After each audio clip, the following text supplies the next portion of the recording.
ABK Matin, l'interview.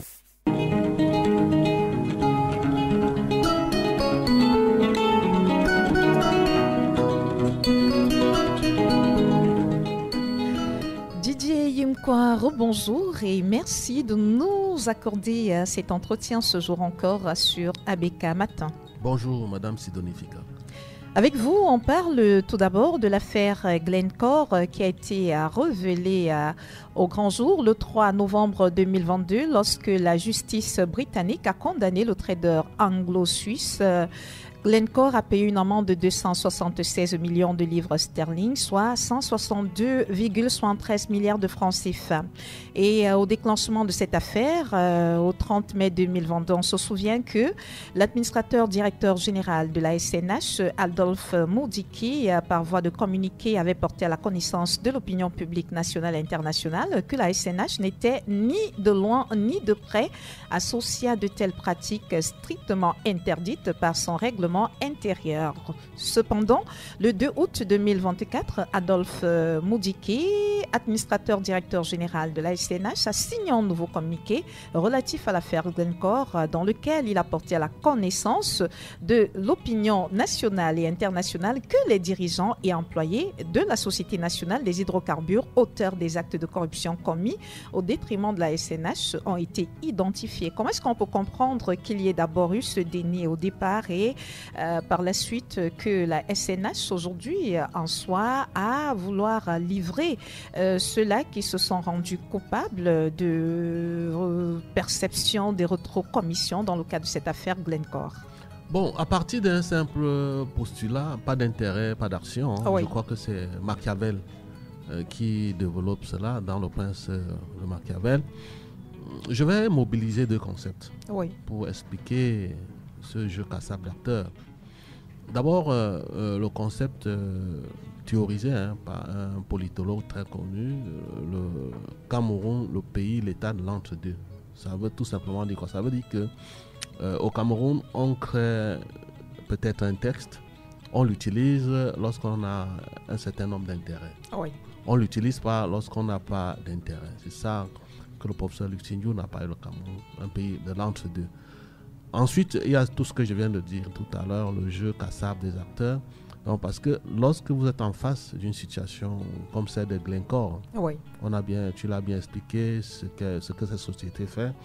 Cela paraît être aujourd'hui comme le plus gros scandale de l'ère du renouveau, parce que les acteurs qui, moi je préfère attendre que la justice, mais il y a des noms qui circulent. Lorsque vous voyez un peu les noms qui circulent, vous vous rendez compte que pour mieux comprendre cette histoire, il faut déjà utiliser des référentiels. Il y a le contexte, il y a les acteurs, qu'est-ce qu'on gagne derrière, quels sont ses intérêts. D'abord, celui qui révèle l'affaire au Cameroun, c'est Maître Aker Mouna. Tout à fait, oui. Qui aujourd'hui, qui présente un certain nombre de velléités politiques. Il va être candidat aux élections présidentielles. Donc, si cela marche, il pourra récupérer ça. Ce sera vraiment très très costaud comme un intérêt, comme symbole, comme un intérêt politique. Ensuite, hier, monsieur l'AG, monsieur Adam Moudiki, avait dit à tout le monde que SNH était très loin de cette affaire. Pourquoi aujourd'hui il se rebibe? Tout simplement parce que ça peut être l'attendant lourd, ça peut s'expliquer comme ça. Peut-être parce qu'il veut régler un certain nombre de comptes à certaines personnes qui nombreuses personnes le pensent également. Qui voulaient le faire dégager de la SNH, parce qu'il ne peut pas dire qu'il n'était pas au courant de cette histoire. Lorsqu'on sait que Glencore, c'est le trader, sa mission, c'est d'acheter le brut et vendre à certaines raffineries. Et rien ne peut se faire sans passer par la SNH, qui est la Société nationale des hydrocarbures, qui est quand même la colonne vertébrale de l'économie du Cameroun. Ça, c'est une entreprise, c'est une société pas comme les autres. Donc, il devait être au courant. Mais il a attendu le moment, comme disent les militaires, la fenêtre d'opportunité. C'est-à-dire, chez les militaires, la fenêtre d'opportunité, c'est le moment que l'on choisit pour atteindre sa cible. Donc hier il n'a pas fait parce que peut-être le contexte ne s'y prêtait pas, parce qu'il n'avait aucun intérêt. Aujourd'hui il ressort cette histoire du chapeau, évidemment pour régler ses comptes à un certain nombre d'adversaires politiques. Et d'après ce que nous avons lu dans les journaux, le président Biya aurait donc autorisé Tout à fait, le justement. président, Oui. M. Ador Moudiki, Oui. qui est son ami de longue date, vraiment de traîner ces gens-là au tribunal, au TCS, et aurait même, d'après ce que j'ai eu dans les presses, aurait même choisi le ministre des Finances, M. Moutazi, d'être l'avocat du Cameroun devant le tribunal, je crois, de Londres. De Londres. Oui. Ça devient très très corsé, ça devient très très complexe lorsqu'on sait que derrière ça, si les noms qui circulent sont vraiment des personnalités qui ont été mouillées dans cette affaire, cela va sans dire que cela pourrait avoir un impact sur le contexte sur le contexte politique de 2025. Oui. Parce que il ne faut pas se cacher, certaines personnes parmi certaines personnalités, parmi ces gens cités, on ne cache plus leur velléité pouvoiriste, on ne cache plus leurs ambitions. Donc cela pourrait vraiment être un frein à leurs ambitions. Ces personnalités pourraient peut-être, pour négocier, sortir par la petite porte et peut-être préférer ne pas aller à Konegi. Oui, oui. Il faut dire que selon la déclaration faite par un avocat de la multinationale anglo-suisse Glencore, le 24 mai 2022, ce sont environ 7 milliards de francs CFA de pots de vin qui auraient été versés à des responsables de la Société nationale des hydrocarbures SNH et de la Société nationale de raffinage Sonara afin de favoriser les opérations de Glencore au Cameroun. Vous avez parlé de ces noms qui circulent. Maître Keremona compte bien faire publier ces noms à travers une marche qu'il veut organisée du côté du Royaume-Uni, une marche à laquelle il invite d'ailleurs les ressortissants camerounais qui se trouvent de ce côté-là à le rejoindre pour davantage mettre la pression aux autorités judiciaires de ce côté-là pour que les noms soient qui sont ceux qui sont derrière cette affaire. Maître Keremona tient là vraiment un très bon filon d'or pour son avenir politique, vous comprenez. S'il réussit à le faire, il pourra capitaliser cela pendant les élections présidentielle de 2025, parce qu'il ne s'en cache même pas. Hein. Oui. On sait qu'il était comment on appelle ça, dans la Lequier, à Monatélé, rencontrer le président du PAL pour solliciter. Oui, Célestin Bédigui. Voilà, il voulait que son parti porte sa candidature. Il est en pleine négociation. Apparemment, il lui a dit non. Voilà, parce que lui-même va se présenter comme candidat. Oui. Il est en négociation avec d'autres partis. Parce qu'il ne faut pas l'oublier, c'est quand même quelqu'un né de grande famille.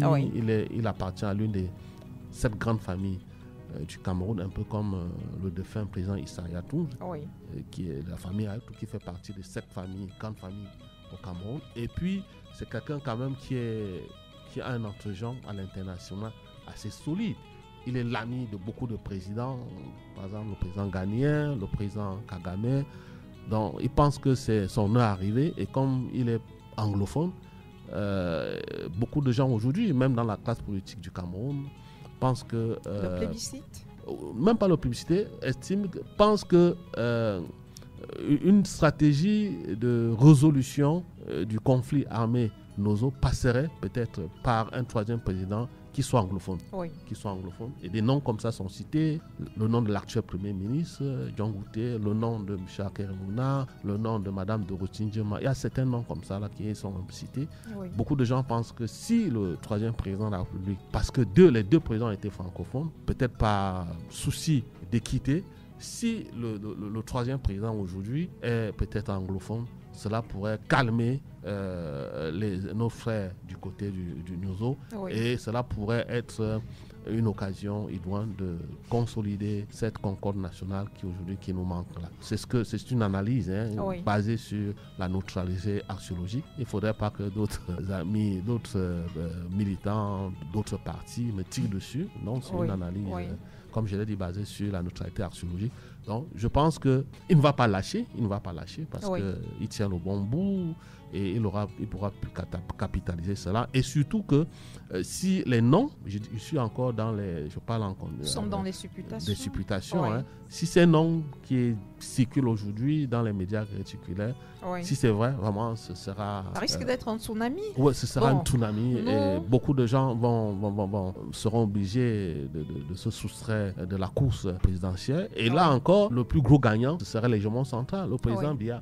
Il pourra avoir les mains libres c'est-à-dire pour avoir toutes les cartes, soit pour se représenter, soit pour rentrer en Bomaca, comme il avait si bien dit à son homologue à l'époque, le président François Hollande. Une chose est sûre, les personnes qui sont donc impliquées dans cette affaire ont été identifiées et ces personnes comparaîtront devant le tribunal de Westminster pour le à moment, Londres. Ils bénéficient de la présomption. Le 10 septembre 2024, justement, ces personnes, parce qu'elles devront se défendre et c'est à l'issue du procès que le verdict pourra permettre de savoir quelles sont les personnes qui sont effectivement impliquées dans le cadre de cette affaire. Revenons dans la ville de Douala parler de la circulation des camions transportant des conteneurs sans sécurité, dont l'interdiction a été faite par le docteur Roger Mbassadine. Depuis le 5 août, il demande donc aux personnes qui transportent les camions de conteneurs dont la sécurité n'est pas toujours assurée de prendre les mesures qui s'imposent. Est-ce qu'il était temps finalement en ce qui concerne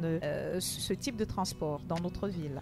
Absolument, absolument, parce que lorsqu'on regarde même la qualité de ces camions qui déambulent dans nos villes, sur des routes dans un piteux état, on a toujours peur, parce qu'à tout moment, un conteneur peut tomber soit sur un taxi, soit sur des populations. Il le fallait. Sauf que, Fifi, hier, moi, j'étais à la sortie de la ville, parce qu'à la sortie de la ville, juste en face de la cimenterie Dangote, pour ne pas faire sa publicité, j'ai un peu discuté avec des chauffeurs, parce que là, c'est le grand parking de ces voitures-là, de tous ces camions, des porteurs de chars que l'on peut appeler à tout moment à transporter des conteneurs sortis du port. Les chauffeurs avec qui j'ai échangé, ils ne sont pas contre, mais ils sont vraiment remontés contre le maire de la ville de Douala. Pourquoi? À raison, parce que lorsque vous regardez la qualité des routes, déjà même, il est très très difficile quand il pleut de circuler dans cette zone.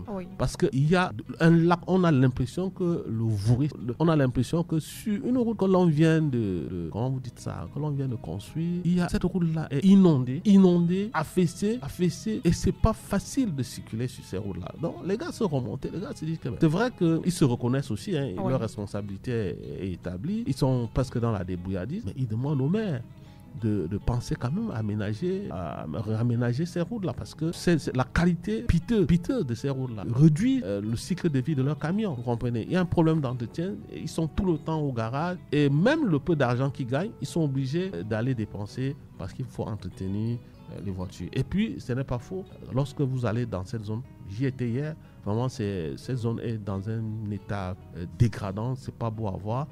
Alors que cette zone-là devait être très bien aménagée pour que les camions puissent circuler, parce que c'est quand même des gros points, c'est pas des petits taxis, pour qu'ils puissent circuler aisément. Fifi, Douala, c'est quand même.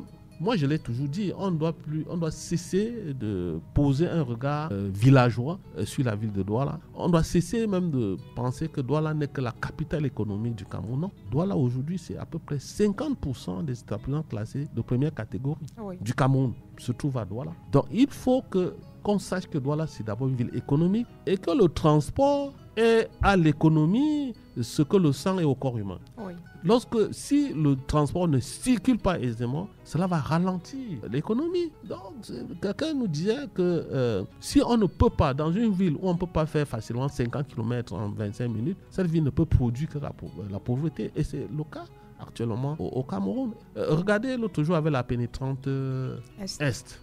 Le ministre des Travaux est venu faire le one-man show ici en parlant de l'effet entonnoir, comment ça va résoudre le problème entonnoir. Tous les ingénieurs que j'ai rencontrés m'ont dit que c'est faux. Surtout qu'en août, ce sera le pic de la saison pluvieuse. Comment on va construire les routes pendant qu'il pleut? Ce serait impossible. Et ensuite, sans voie de contournement, vous avez des quartiers comme Yassa, vous avez des quartiers comme Dorpassi avec le marché. Toutes ces personnes-là, parce que tout autour de ces routes-là, vous avez une population très très dense. Vous ne pouvez pas construire une ville en faisant fi de l'écologie de la population. Donc, toutes ces populations-là sortiront pour se mettre en route. Et c'est la même route, pour partager la même route que les camions qui vont à Yaoundé ou bien qui viennent de Kribi, pour partager la même route que les tricycles, les motos-taxis, les taxis. Ce sera pas évident.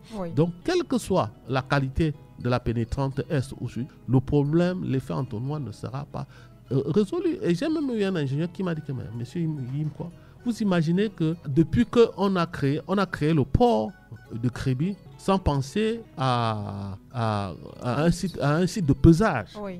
Et c'est lui qui me demande que en un temps record, en moins de 2 ans, cette voie-là est bien dégradée parce que on ne contrôle pas les poids, ce qu'on appelle le poids lécheux des camions. Il est incontrôlable. Vraiment, on se demande si les gens qui sont appelés à faire certaines choses au Cameroun, les gens à qui Dieu a donné le privilège de nous gouverner, sont vraiment sérieux avec ce pays. Oui. Voyez-vous, on conçut un port autonome, un port en eau profonde à Kribi, qui doit supplier le congestionnement de la ville de Douala. Mais sur ces routes-là, il n'y a pas site de pesage. Donc, les voitures, les gros camions circulent là-bas avec des poids impossible. Et c'est pour ça que cette route aujourd'hui est dans un état vraiment piteux. Et nous, tout le temps, on nous informe qu'il y a eu des accidents mortels sur ces routes. Et avant, c'était pas ça. Oui. Avant, c'était vraiment pas ça. Oui. Mais malheureusement, entre Douala et Déa, entre Kribi et Déa, Douala aujourd'hui, vraiment, c'est assez déplorable. Est-ce qu'on va continuer à vivre cette situation? J'interpelle humblement le ministre des Transports. Oui. Vous l'interpellez pour sortir justement de notre entretien de ce matin. On va retenir que les conducteurs de remorques qui transportent les conteneurs sont d'accord pour... Ils n'ont pas de choix. Ils n'ont pas de choix parce que face à... Le maire n'a pas discuté avec eux. Ils souhaitent que les routes soient davantage... aménagés pour leur faciliter justement le transport de ces conteneurs. Et ça, le BRT, moi je reviens sur le financement, le projet bus rapide, c'est assez 333 milliards de francs pour construire 2 lignes. La question qui me revient, parce que je pose la question, je suis la voix des sans-voix, pour répertorier, est-ce qu'il ne fallait pas utiliser cette grosse somme-là pour l'entretien de toutes les voies de communication dans la ville de Douala? Qu'est-ce qui a pu motiver le choix du maire avec tout son exécutif pour abandonner l'entretien de toutes les voies de communication dans la ville de Douala et aller créer ces 2 lignes qui ne vont desservir juste 2 communes d'arrondissement, Douala 1er et Douala 3e. Alors que nous avons l'arrondissement de Douala 5e qui semble être le plus peuplé. Oui, qui est la commune la plus sale aujourd'hui dans la ville de Douala. Merci Didier Yimkwa de nous avoir accordé cet entretien. C'est moi qui te remercie, Fifi, et bon week-end. Merci, meilleur